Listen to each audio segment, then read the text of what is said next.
Senhor, é uma grande satisfação para mim estar aqui com você mais esse momento para aprendermos juntos do Espírito Santo aquilo que a sua palavra realmente nos transmite.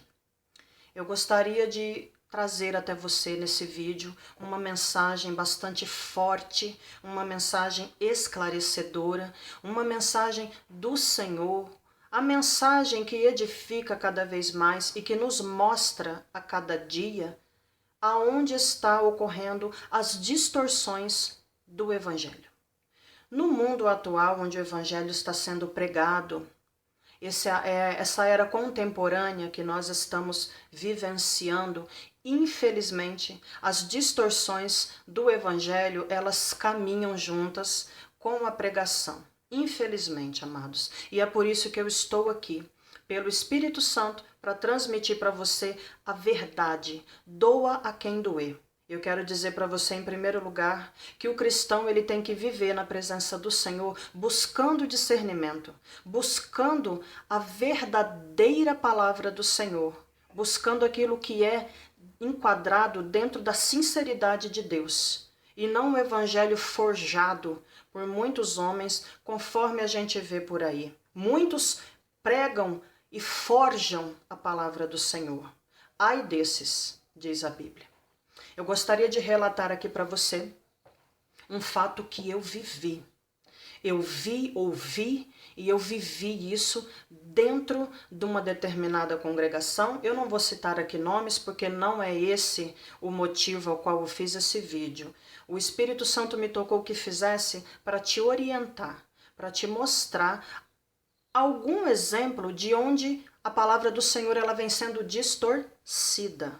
E isso tem prejudicado muitas pessoas. Deixa eu relatar para você o que aconteceu.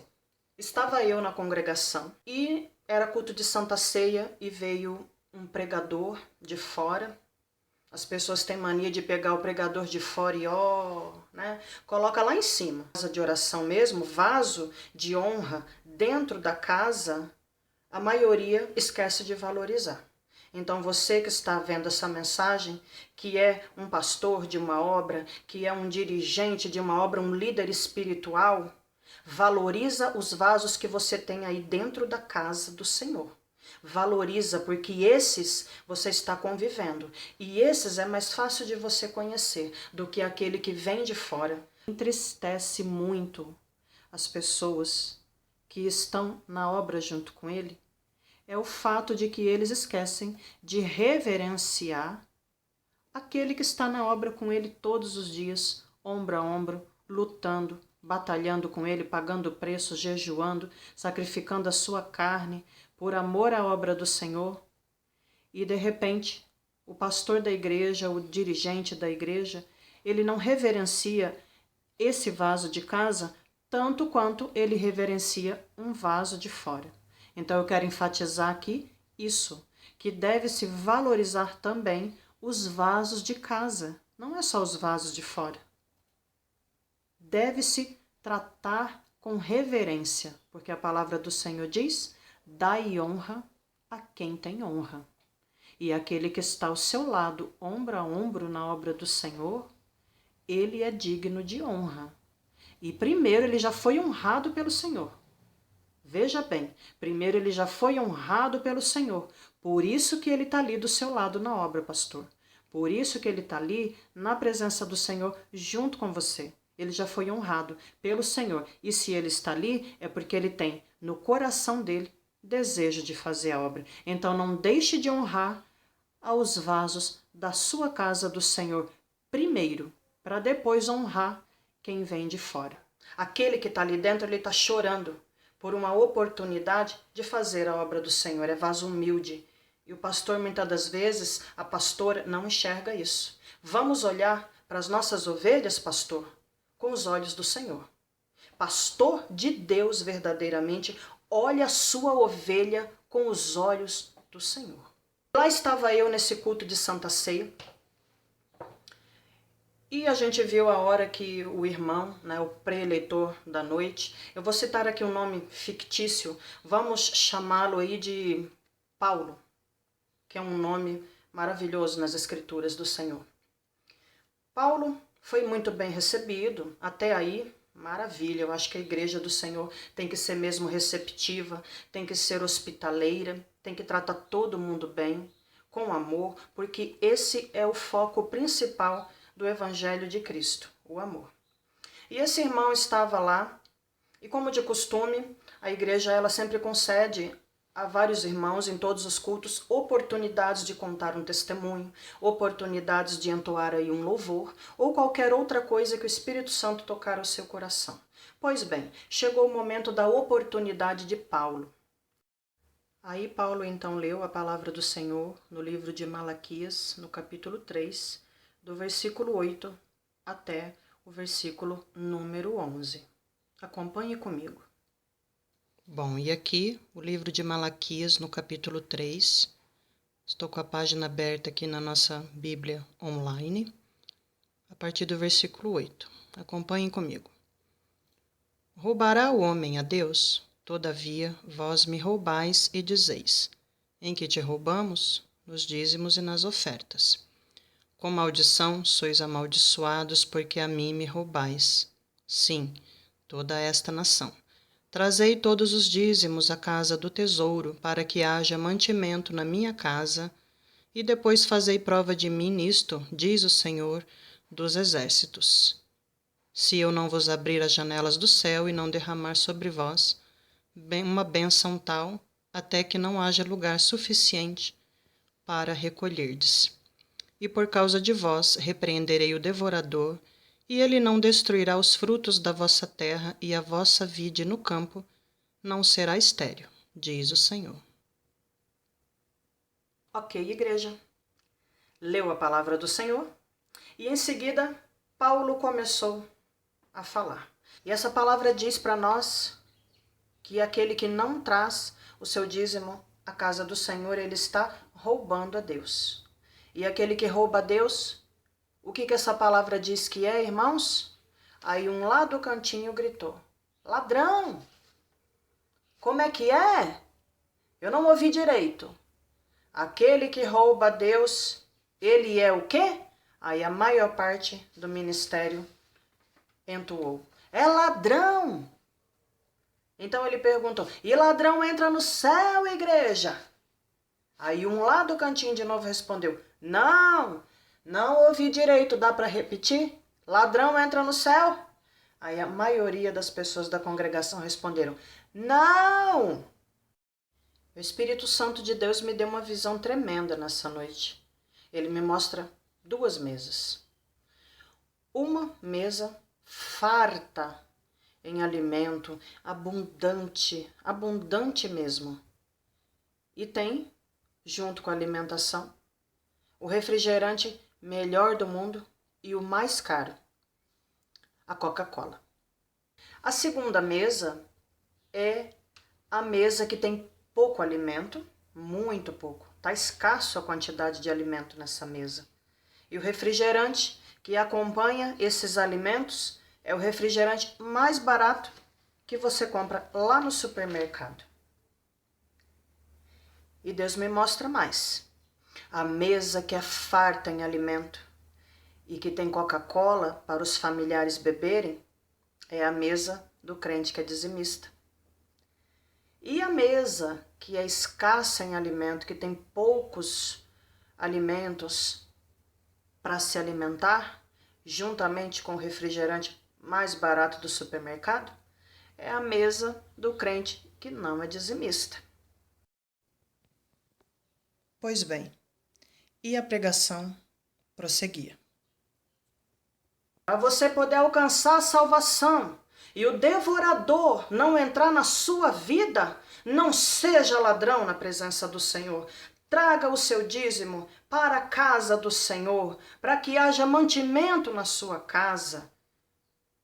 E depois você faz prova com Deus, viu? Se ele não te abençoar, é porque tem alguma coisa errada na tua vida. Mas traga o seu dízimo para a casa do Senhor, porque ladrão não entra no céu. Agora, igreja do Senhor, as minhas palavras para você. Eu me senti muito mal com essa mensagem. Vou dizer para você por quê. Por que, igreja?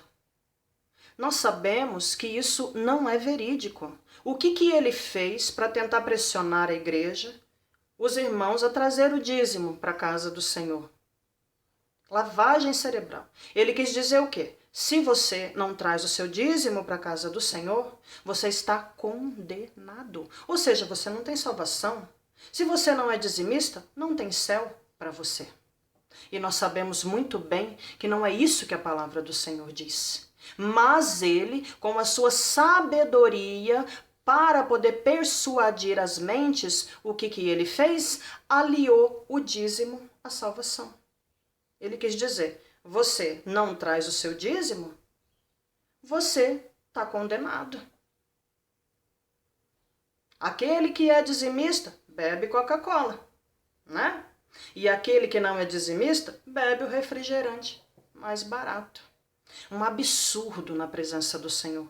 E é por isso que eu trago esse vídeo até você. Não se deixe enganar por esse tipo de pregador.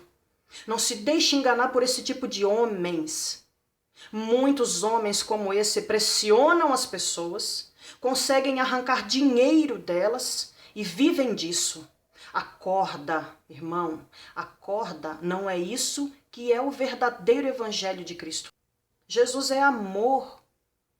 Não é com o dízimo que você vai comprar a sua salvação. Isso é um absurdo, é uma incoerência espiritual muito grande.